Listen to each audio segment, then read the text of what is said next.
నమస్తే. Welcome to our channel. నేను Sahasra. So, disc bulb గురించి చాలా మందికి తెలీదు. What is disc bulbs? Disc బల్బ్స్‌లో వచ్చేటువంటి పరిణామాలు ఎట్లా ఉంటాయి? ఇవన్నీ తెలుసుకుందాం ఈ వీడియోలో. సో, మరి అవన్నీ వివరించడానికి మనతో పాటు డాక్టర్ రాఘవేంద్ర గారున్నారు. మరి ఆయన్ని అడుగుదాం. నమస్తే. నమస్తే. ఎట్లా ఉన్నారు సార్? బాగున్నాను. సార్, డిస్క్ బల్జ్ అనేది బోన్‌కి మధ్యలో ఆ గ్యాప్‌ని అంటారు. అదేనా అండి? అసలు హ్మ్. నాకు కూడా ఎగ్జాక్ట్‌గా తెలీదు. అదే డిస్క్ బల్జ్ అంటే ఇప్పుడు డిస్క్ అంటే ఏంటో తెలుసుకుందాం ఫస్ట్. హ్మ్. డిస్క్ అంటే అది రబ్బర్ లాగా, షాక్ అబ్జార్బర్ లాగా పనిచేస్తుంది. రబ్బర్ లాగా ఉంటుంది మెత్తగా. హ్మ్. అది ఎక్కడుంటుందంటే ఆ మొత్తం వెన్నుపూస అంతా ఉంటుంది మెడ నుంచి నడుము వరకు. హ్మ్.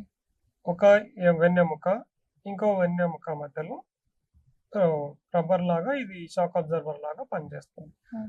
ఎందుకంటే ఇది 2 బోన్స్ ఒకదాని పైన ఒకటి ఉందనుకోండి, మనం నడిచేటప్పుడు, పరిగెత్తేటప్పుడు గెంటిన ఇలాగేదో చేసుకున్న 2 బోన్స్ ఒత్తుకుంటాయి, నొప్పొస్తది. హ్మ్. అందుకని అలా కాకుండా మధ్యలో డిస్క్ ఉంటుంది. అది మెత్తగా షాక్ అబ్జార్బర్‌లా ఉంటుందన్నమాట. హ్మ్. ఏం చేసుకున్నా కూడా వెయిట్ ట్రాన్స్‌ఫరెన్స్, ప్రెషర్ అన్నది పైనుంచి కిందికి వెళ్ళిపోతా ఉంటుంది. కాళ్ళ ద్వారా భూమి పైకి వెళ్తుంది ప్రెషర్. హ్మ్. సో, ఈ డిస్క్ బల్జ్ అంటే అవి జనరల్‌గా అక్కడ ఉన్న ప్లేస్‌లో నుంచి మనం ఎక్కువగా ముందుకు వంగినప్పుడు, లేదా ఎక్కువగా బరువులెత్తినప్పుడు, కింద పడ్డప్పుడు హ్మ్. అది జరుగుతుందనమాట. హ్మ్. ఒక ప్లేస్‌లో ఉండకుండగా వెనక్కి రావడం ఇలా ఉంటుంది. బల్జ్ అంటారు, ప్రొట్రూజన్ అంటారు. చాలా రకాలుంటాయి దీనిలో. హ్మ్. బల్జ్ అంటే కొంచెం వచ్చింది. డిస్క్ ప్రొట్రూజన్ అంటే ఇంకా ఎక్కువగా వెనక్కి వచ్చుంటుంది. చాలా రకాలుగా ఉంటాయి ఇలాగ. ఇది ఎందుకొస్తుందంటే చాలా కారణాలుంటాయి. ఏజింగ్ అవ్వచ్చు, హ్మ్. ఎక్కువగా బరువున్న వాళ్ళకి కావచ్చు, ఎక్కువగా హై ఇంటెన్సిటీ స్పోర్ట్స్ చేసే వాళ్ళకు జిమ్నాస్టిక్స్ గాని ఇలాంటివి, జంప్స్ చేసేవాళ్ళు, లాంగ్ జంప్, హై జంప్స్ ఇలా చేసేటప్పుడు హ్మ్. వాళ్ళు స్పిన్ అయ్యేటప్పుడు, ల్యాండ్ అయ్యేటప్పుడు పొజిషనింగ్ సరిగ్గా లేదనుకోండి, ఇలా హ్మ్. బెండ్ అయ్యి ఎక్కువగా ప్రెషర్ ముందుకు వంగినప్పుడు అది సడెన్‌గా వెనక్కి జరగడం ఇలా జరుగుతుంది. హ్మ్. ఆహ్, తర్వాత కొంచెము లైఫ్ స్టైల్ సరిగ్గా లేదు.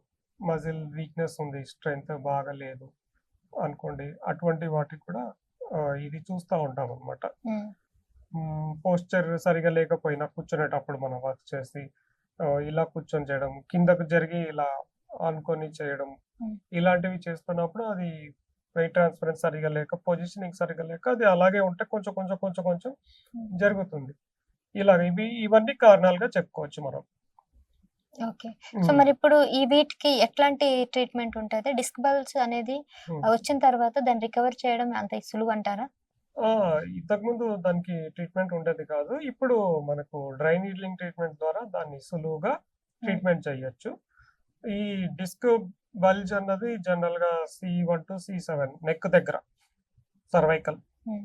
ఆ తర్వాత L1-L5 నడుము దగ్గర డిస్క్ బల్జెస్ ఉంటాయి. ఆహ్, డి డి డార్సల్ లంబార్ స్పైన్‌లో అవుతుంది గానీ తక్కువ, అంత ఎక్కువగా ఏముండదు.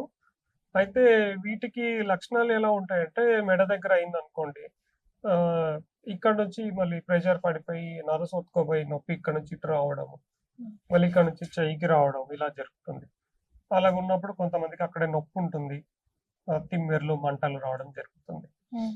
ఆహ్, కొంతమందికి ఇంకా ఎక్కువైతే గనుక కళ్ళు తిరగడం, ఇవన్నీ గూడా ఉంటాయి. హ్మ్. కళ్ళు తిరగడము, ఆ తర్వాత తిమ్మిర్లు, మంట ఇవన్నీ ఉంటాయి. అది మంచిది గాదు. హ్మ్. దాని తర్వాత నడుము దగ్గర అనుకోండి, L1-L5 ఉంటుంది.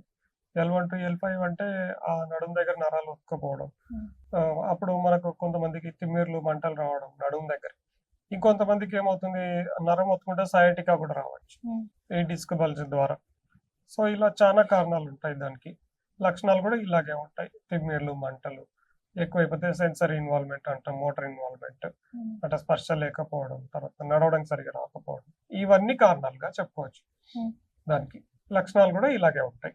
రైట్ డాక్టర్ గారు. సో, దీని ట్రీట్‌మెంట్ ఎట్లా ఉంటుంది? ఎన్ని రోజులు తీసుకోవాల్సొస్తుంది?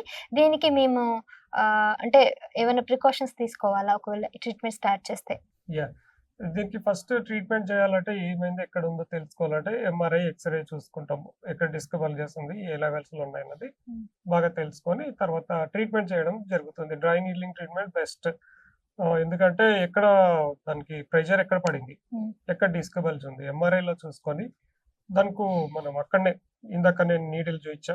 ఆ నీడిల్ తోటి ఇక్కడ నీడిల్‌ది ప్లేస్ చేసేయండి. హ్మ్. ఆ నీడిల్ తోటి మనం ఎక్కడ ప్రాబ్లమ్ ఉందో అక్కడ పోక్ చేసి, దాని చుట్టూ ఉన్న కంప్రెసివ్ ఫోర్సెస్‌ని రిలీజ్ చేసి, దాన్ని ఫ్రీ చేయడం జరుగుతుంది ఫస్ట్. ఆ 2 బోన్స్ మధ్యలో ఒత్తుకుపోయి ఉంటుంది.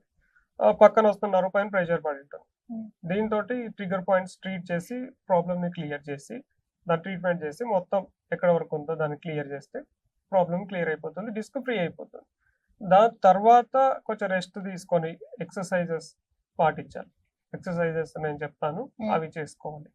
అవి చేసుకొని డైలీ మళ్ళీ ఖచ్చితంగా తర్వాత ఎక్సర్సైజ్ చేసుకోవాలి. ఖచ్చితంగా చేయాలి. హ్మ్. మళ్ళీ తర్వాత సెకండ్ సిట్టింగ్‌కి రావడం జరుగుతుంది.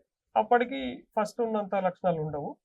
దాని తర్వాత బాగా చేసుకుంటే అట్లనే 3, 4 టైమ్స్ హ్మ్. 10 డేస్‌కి ఒకసారో, 15 డేస్‌కి ఒకసారో వచ్చి చేసుకుంటే తగ్గిపోతుంది. అలా. Okay doctor. సో, చూసారు గదండీ!